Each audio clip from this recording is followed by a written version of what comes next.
एक गोलाकार कांच के बर्तन की एक बेलन के आकार की गर्दन है। ठीक है, ये बेलन के आकार की गर्दन है, दिख रही है इसमें, जिसकी लंबाई 8 सेंटीमीटर, ये 8 सेंटीमीटर है, और व्यास 2 सेंटीमीटर है, ये 2 सेंटीमीटर व्यास हो गया।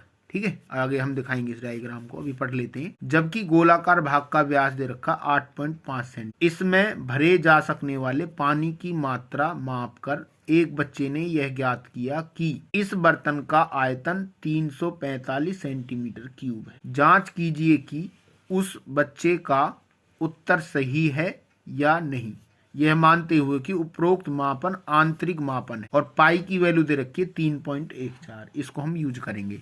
तो देखो इस क्वेश्चन में क्या क्या बातें कही गई हैं। ठीक है, ये इस तरह का इसमें डायग्राम है, ये गोलाकार भाग है इसमें, और ये इस गोलाकार भाग की गर्दन है जो कि बेलनाकार है। ठीक है, अब इसमें इसका जो गोलाकार भाग का व्यास दे रखा है 8.5 दे रखा है, तो गोलाकार भाग की त्रिज्या निकालेंगे तो 8.5 बटे में 2 आ जाएगी।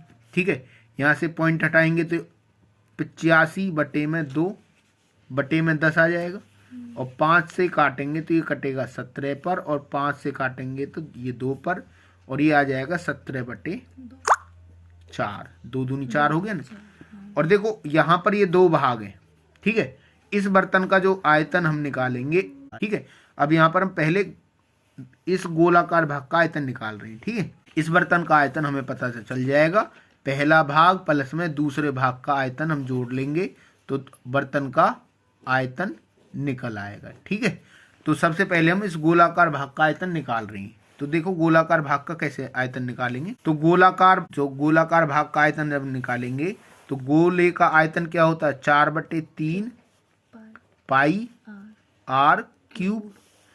तो 4/3 पाई की वैल्यू दे रखी है 3.14, और आर की वैल्यू कितनी है यहाँ पर 17/4 गुना में 17/4 गुना में 17/4। ठीक है, अब यहाँ देखो 4 से 4 कट गया। ठीक है, अब यहाँ से देखो 3.14 गुना में 17 की गुना करेंगे कितना आएगा, 289 आएगा। ठीक है, गुना में हमारे पास है 17, और बटे में क्या देखो 3 चौक 12 हो गया, और 12 चौक 48 हो गया। ठीक है, अब देखो यहाँ से क्या होगा, अब जब 2 बार 17 गुना करते हैं इतना आता है, देखो 3 बार 17 गुना करेंगे तो कितना आएगा, तो देखो 2 बार गुना करने पर 289 आ गया, गुना में 17 है 3.14, 289 गुना 17 से करेंगे आएगी 4913, बटे में कितना हमारे पास 48। अब ये देखो यहाँ से पॉइंट हटाएंगे, पॉइंट हटाने पे क्या हो जाएगा 3 1 4, और नीचे क्या हो जाएगा 100, और गुना में कितना 4913 है, और बटे में 48।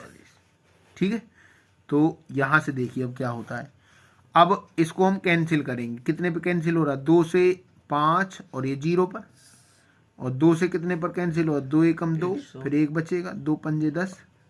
ठीक है, 11 हो गया ना, और ये फिर 7 पे कटेगा। ठीक है, अब इसकी और इसकी हम गुना करेंगे।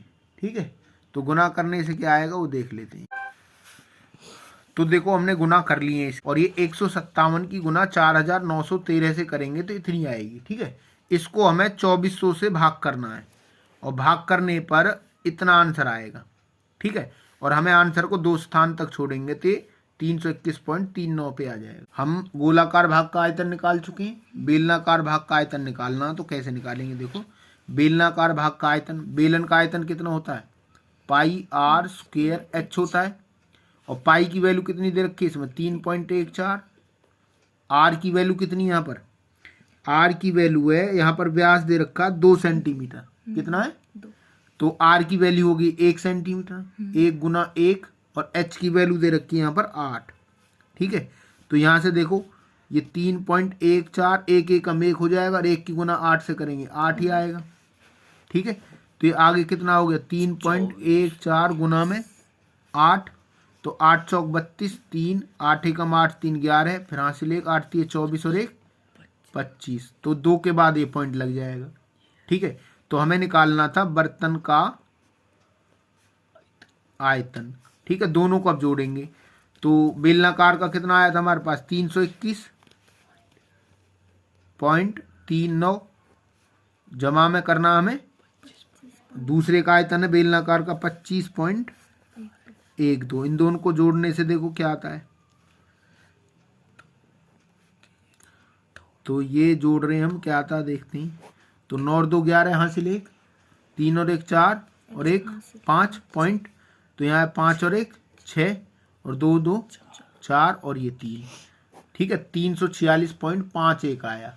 लेकिन हमारे जो इसमें आंसर दे रखा बर्तन का आयतन जो बच्चे ने निकाला था, जो बर्तन का बच्चे का जो आंसर था, बच्चे का क्या था आंसर, बच्चे का जो आंसर था बर्तन का जो आयतन था वो क्या था 345 सेंटीमीटर क्यूब है, और लेकिन हमारा 346.51 सेंटीमीटर क्यूब आया। क्या बच्चा सही था यहाँ पे, ठीक है बच्चा सही नहीं है, मतलब बच्चे का इतना आंसर था, हमारा आंसर आया इतना, इसलिए बच्चे का जो आंसर था वो गलत है, ठीक है। बच्चे का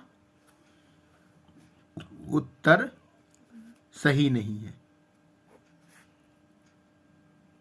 आ गया समझ में ना आया, ठीक है बच्चे का उत्तर सही नहीं है।